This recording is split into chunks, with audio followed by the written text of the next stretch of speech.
చేరుకుని వచ్చిన మీ అందరికీ యేసుక్రీస్తు పేరిట శుభాభివందనాలు.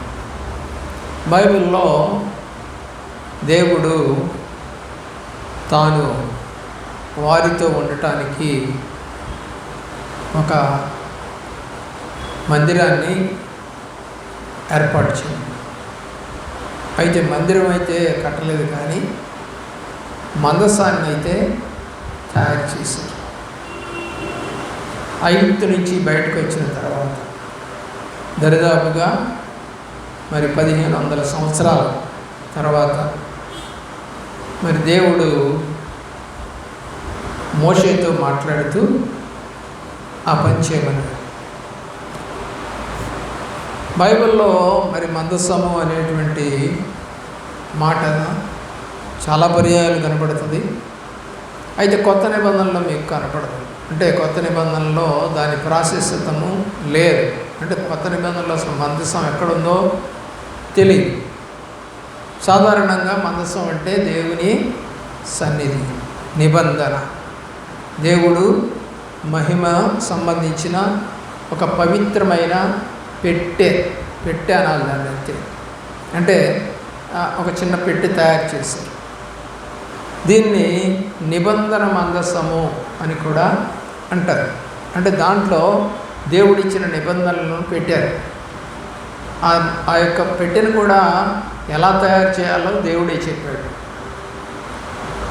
ఏ కర్రతో తయారు చేయాలి, బంగారు ఎలాగా దాన్ని తొడిగించాలి, ఉంగరాలు, కమ్ములు, అలాగే కెరూబులు, ఇవన్నీ కూడా మందసం. ఇశ్రాయేలు దేవుడు ఆజ్ఞాపించిన పవిత్రమైన మందసం తుమ్మకర్రతో తయారు చేయబడింది. బంగారము దానికి పొదిగి. ఎందుకు తుమ్మకర్ర కావాలి అని అంటే, తుమ్మకర్ర త్వరగా పాడైపోదు, పుచ్చురాదు. అంతేకాదు తడిసినా కూడా అది పాడైపోదు. ఎందుకంటే అది ఎప్పుడు కూడా తడుస్తూ ఉంటుంది. అయితే దాని మీద బంగారు తాపడం వేశారు కాబట్టి కొంచెం తడవకుండా ఉండటానికి అవకాశాలు ఎక్కువ ఉంటాయి. నిర్గమాకాండం 25వ అధ్యాయం 10వ వచనం నుండి 22వ వచనం దాకా మందసం అంటే ఏంటో వ్రాయబడింది. మందసంలో ఏమి ఉంచారు? నిబంధన పలకలు, అంటే దేవుని ఆజ్ఞలు. మన్నా ఉన్న బంగారు పాత్ర. అరణ్యంలో వాళ్ళకి మన్నాని దేవుడు కురిపించాడు, అదొక పాత్ర. అహరోను చిగురించిన కర్ర లేదా దండం అంటారు దాన్ని. హెబ్రీ పత్రిక 9వ అధ్యాయము 4వ వచనంలో దేవుడు ఈ మూడింటిని దాంట్లో వ్రాయించాడు. మందసము దేవుని సన్నిధికి గుర్తు. అంటే మందసం ఎక్కడుంటే అక్కడ దేవుడు ఉంటాడు. మందసం దేవుడు కాదు, గుర్తుపెట్టుకోవాలి. మందసం దేవుడు కాదు. చాలామంది చర్చికి దండం పెట్టుకొని పోతారు, లేదా సిలువుకి దండం పెట్టుకొని పోతారు. కాబట్టి అది దేవుడు కాదు. చర్చిలు దేవుడు కాదు, అలాగే సిలువలు దేవుడు కాదు, పటాలు దేవుడు కాదు. కాబట్టి మందసానికి దండం పెట్టకూడదు. మందసంలో దేవుడు వాక్యం ఉంది, ధర్మశాస్త్రం ఉంది. దాన్ని బట్టి మనం భయపడాలి. మందసం ఉన్న చోట దేవుడి సన్నిధి మరియు మహిమను ఇశ్రాయేలు అనుభవించారు ఆ రోజుల్లో. నిర్గమాకాండం 25వ అధ్యాయం 22వ వచనంలో, అక్కడ నేను నిన్ను కలుసుకొని నీతో మాట్లాడతాను అన్నాడు మోషేతో. ఎక్కడ? ప్రత్యక్ష గుడారంలో కలుసుకుంటాడు. దేవుడు కలుసుకునేటువంటి ఒక స్థలం మందసం, ప్రత్యక్ష గుడారం. దేవుని యొక్క ప్రేమలో ఈ మందసానికి చాలా ప్రాముఖ్యత ఉంది. కొంతమంది ఇళ్లల్లో బైబిల్ని కళ్ళకద్దుకొని పక్కగా ఎవరు ముట్టుకోకుండా, పిల్లలకు అందకుండా పెడతారు. మంచిది, ఎందుకంటే అది వాక్యం కాబట్టి. కానీ కొంతమంది ఎక్కడ కూర్చుంటారో అక్కడే పెడతారు, ఎక్కడ పడుకుంటారో అక్కడే పెడతారు. తింటూ తాగుతూ కూడా బైబిల్ చదివేవాళ్ళు ఉంటారు. దానికి ఒక ప్రత్యేకమైన స్థలం అనేది పాత రోజుల్లో ఇచ్చేవాళ్ళు. ఇప్పటికీ హిందువులు కనుక చూస్తే వాళ్ళు మందిరం ఒక గుడారంలాగా కట్టి, గూడులాగా పెట్టి, దాంట్లో దేవుని పెట్టి అక్కడికి వెళ్ళి వాళ్ళు పూజ చేసుకుంటారు. ఆ యొక్క వస్తువులు ఎవరు ముట్టుకోరు. దానికి ఒక తలుపు కూడా పెడతారు. అది ఈశాన్యం మూల అంటారు. అయితే క్రైస్తవులకు అది లేదు. కానీ పూర్వం నేను చూశాను, బ్రిటిష్ వాళ్ళు పరిపాలించినప్పుడు వారు కట్టినటువంటి కొన్ని బిల్డింగ్స్లో ప్రార్థనా గదులు సపరేట్గా ఉండేవి. బైబిల్స్ అన్నీ అక్కడే ఉంటాయి. ఎక్కడ పడితే అక్కడ బైబిల్స్ పెట్టేవాళ్ళు కాదు. ప్రార్థన చేసుకోవాలంటే దాంట్లోకి వెళ్తారు, బైబిల్ చదువుకోవాలంటే దాంట్లోకి వెళ్తారు, మొరపెట్టుకోవాలంటే దాంట్లోకి వెళ్తారు, ఉపవాస ప్రార్థన చేయాలంటే దాంట్లోకి వెళ్తారు. అన్ని దేవుడిని అడగడానికి. ఇది కూడా అంతే, దేవుడిని అడగడానికి ఒక స్థలం. ఇది యోహాను రాసిన యెహోషువ గ్రంథము 3వ అధ్యాయం 13-17 వచనాలు చూస్తే, యాజకులు మందసాన్ని మోసుకొని యోర్దాను నదిలోకి దిగ్గానే మరి యోర్దాను నీళ్లు ఆగిపోయాయి. ఆరిన నేల వీడు నడుచుకుంటూ వెళ్ళారు. కాబట్టి మందసములో ఏముందంటే మరి ధర్మశాస్త్రం అంటే దేవుడిచ్చిన ఆజ్ఞలు. అలాగే మన దగ్గర కూడా ఏముందంటే దేవుడి యొక్క వాక్యం. కాబట్టి వాక్యానికి అంత ప్రాముఖ్యత ఇచ్చారు. అది ఒక పెట్లో పెట్టారు అంతే. కానీ దేన్ని వారు భయపడుతున్నారంటే ఆ ధర్మశాస్త్రానికి భయపడతారు. ఆలోచించి అదే మందసాన్ని మరి వాళ్ళు తీసుకొని యెహోషువ యెరికో చుట్టూ తిరిగేటప్పుడు మందసం వారికి ముందుగా నడిచింది. దేవుని ఆజ్ఞ ప్రకారము వారు నడిచినప్పుడు గోడలు కూలిపోయాయి. యెహోషువ గ్రంథం 6వ అధ్యాయం 6వ వచనం నుండి 20వ వచనం దాకా ఈ సంఘటన మీకు కనపడుతుంది. మందసం ద్వారా వచ్చేటువంటి ముఖ్యమైనటువంటి మనకి తెలియజేసేది ఏంటి అంటే, మందసం స్వయంగా శక్తి కలిగింది కాదు.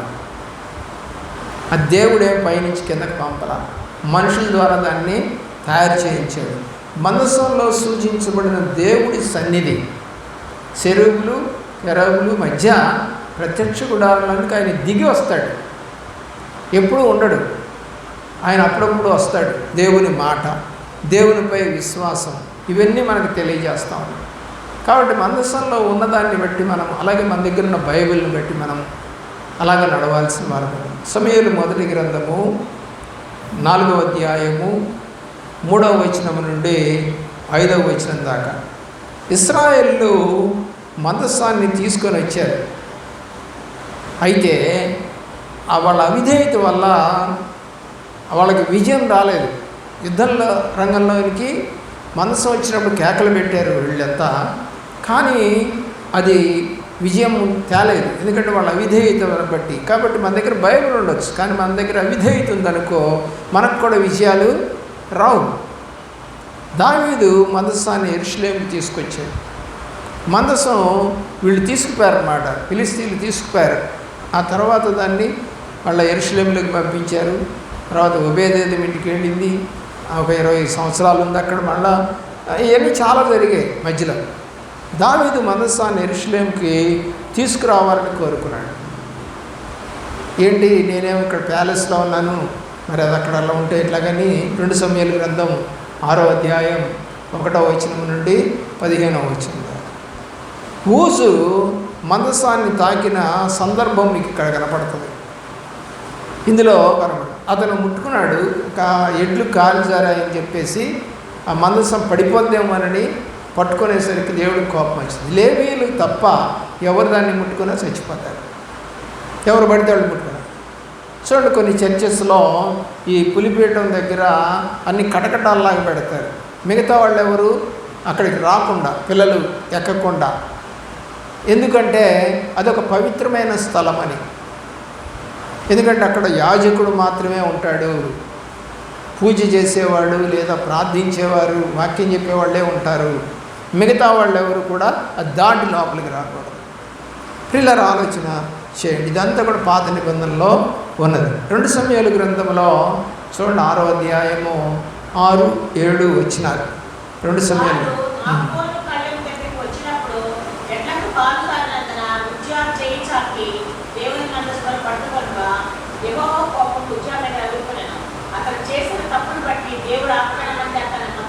ఇక భయపడ్డాడు దావీదు, మందసాన్ని తెచ్చుకోలేదు. మందసం ద్వారా మరి అతను భయం వచ్చేసింది. దేవుని సన్నిధిని గౌరవించాలి అనేది మనకు అర్థమవుతుంది. ఇక్కడ దేవుని వాక్యానికి విధేయులుగా ఉండాలి అంటే ఆయన మాటకి విధేయులుగా ఉండాలని తెలియజేస్తూ ఉంది. దేవుడి సన్నిధి మన జీవితంలో మరి ఆయన్ని ముందు పెట్టుకోవాలి అనేది మనకు అర్థం. కీర్తన చూడండి, 132వ సంకీర్తన 8వ చరణం. యెహోవా నీ బలమునకు గుర్తైనటువంటి మందస్సముతో లేచి నీ విశ్రాంతి స్థలమునకు రమ్ము అని కోరుతా ఉన్నాడు దావీదు.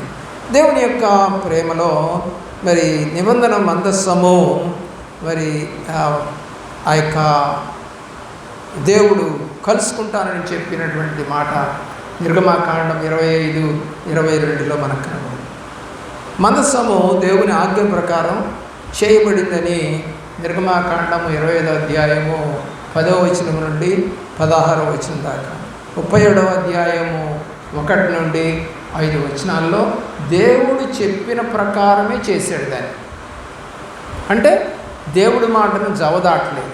అంటే దేవుడు చెప్తేనే చేయాలి. మనం కూడా మందిరం కట్టినా కూడా అంతే, ఆయనకి ఇష్టం లేకుండా మందిరం కట్టకూడదు.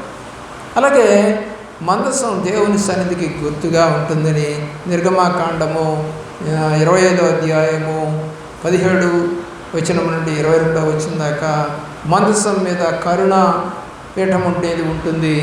అక్కడే దేవుడు మోషేతో మాట్లాడేవాడు. అంటే మనం కూడా చర్చికి వచ్చి దావీదు అంటాడు కీర్తనలో, నీ ప్రత్యక్షత కొరకు నీ ప్రసన్నత కొరకు నేను మందిరానికి వచ్చాను. అంటే ఆయన ఎవరిని చూడాలనుకుంటున్నాడు? మందిరంలో దేవుడిని చూడాలి.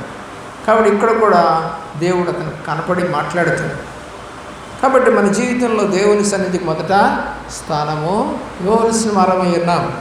కీర్తనకారుడు అంటాడు 16వ కీర్తన 11వ చరణం, నీ సన్నిధిలో సంతోషం, సంపూర్ణ సంతోషము కలదు. ఏముందంట? సంపూర్ణ సంతోషం. మరి మందిరానికి వచ్చి కూడా విసుగ్గా కూర్చునేవాళ్ళు, మరి అనాలోచితంగా కూర్చునేవారు, వాక్యం వినకుండా కూర్చునేవారు, ఆడుకునేవారు, సెల్ ఫోన్లు చూసుకునేవాళ్ళు, దిక్కులు చూసుకునేవారు ఉంటే ఎలాగా? కానీ బైబిల్లో చెప్పట్లా. ఆయన సన్నిధిలో ఏముంటుందంట?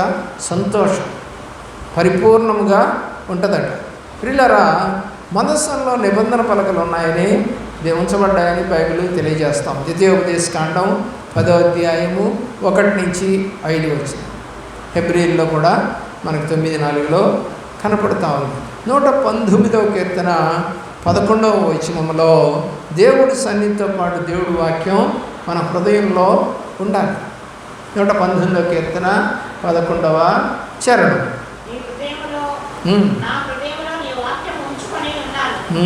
ఏం ఉంచుకోవాలి?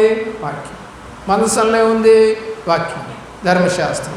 కాబట్టి ఆ రోజుల్లో విడిగా ఎవరికి లేదు కాబట్టి అందరూ అక్కడికి వచ్చేవాడు. ఈరోజు ప్రతి ఒక్కళ్ళ ఇంట్లో బైబిళ్ళు ఉన్నాయి, కానీ బైబిల్ని అంత పవిత్రంగా చూస్తూ ఉన్నారా? లేదు. చూడండి, యాజకులు మరి మందసాన్ని మోసుకొని యోర్దాను నదిలోకి దిగినప్పుడు నీళ్లు ఏకదాటిగా ఆగిపోయినాయి.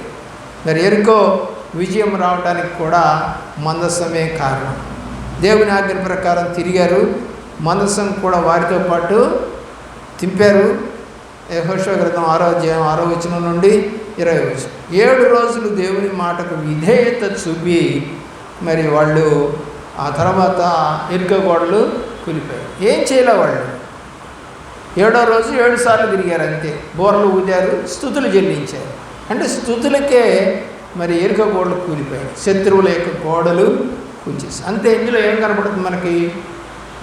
మందసం అంటే ఒక విధేయత, విశ్వాసం, అలాగే దేవుడు కార్యము చేయగలడనేటి ఒక నమ్మకం మందసం ద్వారా. మందసంలో ఉన్న చోట ఆశీర్వాదం వచ్చింది. సమూయేలు 2వ గ్రంథం 6వ అధ్యాయం 12వ వచనంలో యెహోవా మందసము నిమిత్తము ఒబేదెదోము ఇంటి వారిని అతనికి కలిగిన దాన్ని అంతటినీ కూడా ఆశీర్వదించింది. మందసం ఇంట్లో ఉంటే ఆశీర్వాదం వచ్చింది, కుటుంబం మొత్తానికి వచ్చింది. 3 నెలలే ఉంది, 3 నెలలకే ఆశీర్వాదం వచ్చేసి. అంటే అంత భయపడ్డాడు అనమాట దేవుడి వాక్యం. దేవుడి సన్నిధిని గౌరవించే ఇంటికి ఆత్మీయమైనటువంటి ఆశీర్వాదాలు దేవుడు మనకు అనుగ్రహిస్తాడు. మందసం తాకినటువంటి ఉజ్జ చనిపోయాడని మనం. కాబట్టి ఎవరు పడితే వాళ్ళు మందసాన్ని ముట్టుకోకూడదు. మరి ఆ మందసము ఉంటే విజయం వస్తుంది కదా అని అనుకుంటే అవిధేయతను బట్టి విజయం కూడా రాదు. దేవుడు యేసుక్రీస్తు వారు మరి ఒక ఊరు వెళ్ళినప్పుడు వారి యొక్క అవిశ్వాసాన్ని బట్టి అక్కడ అద్భుతములు చేయలేదు అని రాశారు. కాబట్టి ఇది కూడా అంతే. కాబట్టి సమూయేలు మొదటి గ్రంథం 4వ అధ్యాయం 3వ వచనం నుండి 11వ వచనం దాకా మనం చూస్తే మందసము తమ దగ్గర ఉందని మాత్రమే విజయం వస్తుందని వారు భావించారు, కానీ అది రాలేదు. అమంజసాన్ని ఫిలిష్తీయులు పట్టుకుపోయారు, వాళ్ళందరినీ చంపేశారు. అప్పుడే ఏలీ చనిపోతాడు, అలాగే ఏలీ కొడుకులు చచ్చిపోతారు, అలాగే ఏలీ కోడలు గర్భవతిగా ఉండి బిడ్డను కానీ ఆమె కూడా చచ్చిపోతుంది. దేవుని యొక్క ప్రేమను ఆలోచన చేయండి. మందసం మనకి చూపించేది ఏంటి అంటే ఆ యొక్క దేవుని యొక్క సన్నిధిని మనకి చూపిస్తూ ఉండదు. అలాగే నిర్గమాకాండం మనం చూసాం 25-22 దేవుడు వాక్యం అందులో ఉంటుంది. ద్వితీయోపదేశకాండం 10:5 దేవుని పవిత్రత 99వ కీర్తన 5వ చరణం దేవుని నడిపింపు సంఖ్యాకాండము 10వ అధ్యాయం 33వ వచనం నుండి 36 దేవుని ఆశీర్వాదం 2 సమూయేలు గ్రంథము 6వ అధ్యాయము 11-12 బంగారం పెట్టి మాత్రం చుట్టూ మొత్తం బంగారం మరి తాపడం చేసి పెట్టినటువంటి పెట్టె. అదే దేవుని నిబంధన, దేవుని సన్నిధి, దేవుని వాక్యం, దేవుని పవిత్రత అన్నీ అదే. మన జీవితంలో దేవునికి మొదటి స్థానం ఇవ్వాలి. కీర్తన 27వ కీర్తన చూడండి 8వ వచనంలో నా ముఖమును వెతుకుడని నీవు చెప్పినప్పుడు యెహోవా నీ ముఖమును వెతికేదను. సన్నిధిని వెతకమని చెప్తూ ఉన్నాడు. ఆయన సన్నిధి మన ఇంటిలో దేవుని సన్నిధి ఉండాలి, హృదయంలో దేవుడి వాక్యం ఉండాలి, జీవితంలో దేవుని నడిపింపు ఉండాలి. మరి ప్రతి అడుగులో దేవుని నిమిత్తము మనము నడవాలి. కాబట్టి మందసం ముందుంటే యోర్దాను దాటచ్చు, మందసము ముందుంటే ఎరికో గోడలు కూలిపోతాయి. అలాగే దేవుడు మన జీవితంలో ముందుంటే మన మార్గాన్ని ఆయనే సిద్ధం చేస్తాడు. ఎక్కడికి వెళ్ళాలో ఏం చేయాలో అన్నీ ఆయనే నేర్పుతాడు. మీరు మరి నిబంధన మందసం మరి దేవుడు ఎక్కడ పెట్టాడు, అది ఉందా అంటే దేవుని యొక్క ప్రేమలో మొదట ఈ యొక్క మందసము అరణ్యంలో ఉంది. ఆ తర్వాత సొలొమోను మందిరంలోకి వచ్చింది. మొదటి రాజుల గ్రంథం 8వ అధ్యాయం 6-9 వచనాలు యెరూషలేములోని సొలొమోను దేవాలయంలో ఉంచబడింది. తర్వాత అది ఎక్కడికి వెళ్ళిందో బైబిల్ స్పష్టంగా చెప్పలేదు. ఎందుకంటే నెబుకద్నెజరు రాజు వచ్చి ఆ మందిరాన్నిలో ఉన్న వస్తువులను తీసుకెళ్ళాడు, కానీ మందసం గురించి రాయలా. అంటే మందసం అతను తీసుకెళ్ళాడా? లేదు, తీసుకెళ్ళినట్టుగా బైబిల్ చెప్పట్లేదు. మరి ఎక్కడుంది అది? ఎక్కడ దాచబడింది? ఎవరైనా దాచారా? లేదా నెబుకద్నెజరు రాజుకు ముందునే యూదులు వీళ్ళంతా దాన్ని తీసుకెళ్ళి ఎక్కడన్నా దాచుకున్నారా? అది తెలియదు. ఇప్పుడు మందసం ఖచ్చితంగా ఎక్కడుందో ఎవరికి తెలియదు. మందసం గురించి ఇప్పుడు మనం మాట్లాడటానికి అవకాశం లేదు. కొత్త నిబంధనలు ఎందుకు అవకాశము లేదు అనేది మనం కూడా ఒక మాట కనుక ఆలోచన చేస్తే ఇర్మియా గ్రంథం చదవండి.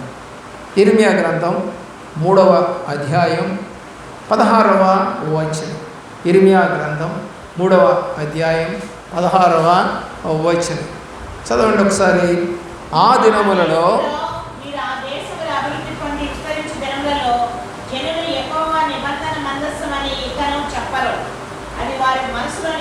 చూసారా, ఇక మందస్సం అని చెప్పరు, అది ఇక జ్ఞాపకానికే రాదు, ఇక అయిపోయింది. ఎప్పుడు ఇది ఇర్మియా గ్రంథంలో చెప్తా ఉన్నాడు. అంటే నెబుకద్నెజరు రాజు వచ్చి ఆ యొక్క మందిరంలో ఉన్న వస్తువులను తీసుకెళ్తాడు.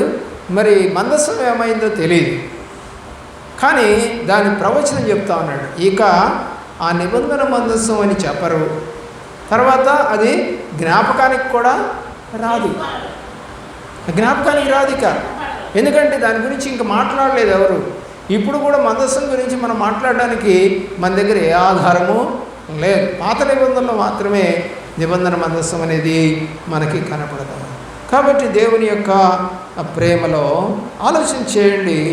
దేవుడు మనతో మొదటి నుండి చివరి వరకు మనతో ఉండాలి అంటే మందసం అనేది నడిపించింది. ఆ రోజుల్లో దేవుడి యొక్క అగ్ని దాని మీదకి వచ్చేది, అప్పుడు మాత్రమే వాళ్ళు నడిచేవారు. అలాగే ఎప్పుడైతే దాని మీద అగ్ని పోతుందో అప్పుడు వాళ్ళు ఆగిపోయేవాళ్ళు. అలా దేవుడు నిర్గమాకాండం 25:10-22లో దేవుడు మోషేకి మందసం తయారు చేయమని చెప్పాడు. సీనాయి అరణ్యంలో మరి మందసం ప్రత్యక్ష గుడారంలో ఉంచబడింది. తర్వాత సంఖ్యాకాండం 10:33-36 వచనాల్లో మందసం వారి ప్రయాణంలో దేవుడి సన్నిధికి గుర్తుగా కనపడింది. వాళ్ళకి ప్రయాణం చేసింది వాళ్ళతో పాటు. అలాగే యోర్దాను నది దాటేటప్పుడు, యెరికో గోడలు కూలేటప్పుడు, మరి యెహోషువ గ్రంథంలోకి వచ్చేసరికి 18:1 ఎక్కడుందంటే మందసము షీలోహులో ప్రత్యక్ష గుడారంలో పెట్టారు. ఆ తర్వాత మొదటి సమూయేలు గ్రంథం 4:10-11 ఫిలిస్తీయుల చేతికి అది వెళ్ళిపోయింది. యుద్ధంలో దాన్ని పట్టుకున్నారు. అలాగే 5వ అధ్యాయము 1-12 వరకు మొదటి సమూయేలు గ్రంథంలో మందసము దాగోను దేవత ఆలయంలో ఉంచారు. కానీ దాగోను దేవత ముక్కలైపోయింది. తర్వాత ఫిలిస్తీయులు భయపడి మరి దానివల్ల రోగాలు రావటం మొదలుపెట్టేసరికి దాన్ని తిరిగి పంపించారు. ఎక్కడికి వెళ్ళింది అది? బెత్షెమెషుకి వెళ్ళిపోయింది. మొదటి సమూయేలు గ్రంథం 6:10-15 మందసం ఇశ్రాయేలు దేశానికి తిరిగి వచ్చేసింది. అక్కడి నుంచి ఎక్కడికి వెళ్ళిందంటే కిర్యత్యారీములోకి వెళ్ళింది. మొదటి సమూయేలు గ్రంథం 7:1-2 మందసం చాలా కాలం అక్కడ ఉందండి, దాదాపు 20 సంవత్సరాలు. అబీనాదాబు ఇంట్లో కూడా ఉంది. దావీదు యెరూషలేముకి తీసుకొచ్చాడు దాన్ని. 2 సమూయేలు గ్రంథం 6:12-17 దాకా. సొలొమోను దేవాలయంలో దాన్ని ఉంచారు. మొదటి రాజుల గ్రంథం 6:6-9. తర్వాత ఏమైందో తెలియదు. 586 క్రీస్తు పూర్వం బబులోన్లో యెరూషలేమును దేవాలయాన్ని నాశనం చేశారండి. 2 రాజుల గ్రంథం 25:8-17 దాకా. ఆ తర్వాత మందసానికి ఏమైందో బైబిల్ అయితే మనతో మాట్లాడారు. ఇందాక మనం చదువుకున్నట్టుగా ఇర్మియా 3:16 మరి భవిష్యత్తులో ప్రజలు యెహోవా నిబంధన మందసం గురించి మరి మాట్లాడుకోరు, జ్ఞాపకమునకు రాదు. కాబట్టి మందసం ఎక్కడుందో మనకైతే తెలియదు. కానీ ఇప్పుడు ఎవరున్నారు? మందసం కన్నా విలువైనటువంటి యేసుక్రీస్తు. మందసం కన్నా విలువైనటువంటి ఆయన మాటలు ఉన్నాయి. మందసం కన్నా విలువైనటువంటి ఆయన రక్తం ఉంది. మందసం కన్నా విలువైనటువంటి రక్షణ ఉంది. మందసం కన్నా విలువైనటువంటి యేసు ప్రభు వారు నీ కొరకు నా కొరకు మరి సిలువలో బలియాగమైపోయి నేను వచ్చి తీసుకొని వెళతానని యోహాను రాసిన సువార్త 14:1-6 రాసింది. ఇంత ఎష్యూరెన్స్ పాత నిబంధనలో లేదు. కానీ అప్పుడు మందసంలో వాక్యం ఉంది. ఆయనే మొదటి అధ్యాయము యోహాను రాసిన సువార్తలో 1వ వచనం నుండి మరి 14వ వచనం దాకా మనం చూస్తే ఆయనే కృపాసత్య సంపూర్ణుడుగా మన మధ్య నిలిచాడు. అంటే అప్పుడు దేవుడు ఆకాశంలో నుండి మాట్లాడేవాడు. ప్రత్యక్ష గుడారంలో వీళ్ళు అప్పుడప్పుడు వచ్చి వీళ్ళతో మాట్లాడేవాడు. కానీ ఇప్పుడు డైలీ మాట్లాడుతూ ఉన్నాడు. ఎక్కడైతే ఒకరిద్దరు కూర్చొని ప్రార్థన చేస్తున్నారో వారి మధ్య నేను ఉంటాను. కాబట్టి దేవుడు ఇప్పుడు తప్పనిసరిగా ఎవరు ప్రార్థన చేస్తున్నారో, ఎవరు సన్నిధిలో కూర్చున్నారో వారి మధ్య ఉన్నాడు. కానీ ఆ రోజుల్లో అలా కాదు. ఎక్కడో ముందుగా నడుస్తూ పోతూ ఉంటుంది మందసం. 24 లక్షల మంది ప్రజలు, దరిదాపుగా ఎన్ని కిలోమీటర్ల దూరం ఉంటుంది, నడుచుకుంటూ పోవాలి ఆలోచించి. ఇప్పుడు అలా కాదు, ఎక్కడ పడితే అక్కడ ప్రభు సన్నిధి ఉంటుంది, వాక్యం ఉంటుంది, ప్రార్థన ఉంటుంది, ప్రత్యక్షత ఉంటుంది, మాటలు ఉంటాయి, కళలు ఉంటాయి, దర్శనాలు ఉంటాయి, అన్నీ కూడా దేవుడు చెప్తా ఉన్నాడు. కానీ దానికన్నా ఇప్పుడు మనం ప్రశస్తమైనటువంటి స్థితిలో ఉన్నాం. కాబట్టి ఈ సమయాన్ని మనము సద్వినియోగము చేసుకుందుము గాక. మోకరించండి, ప్రార్థన చేసుకో కొద్ది నిమిషాలు.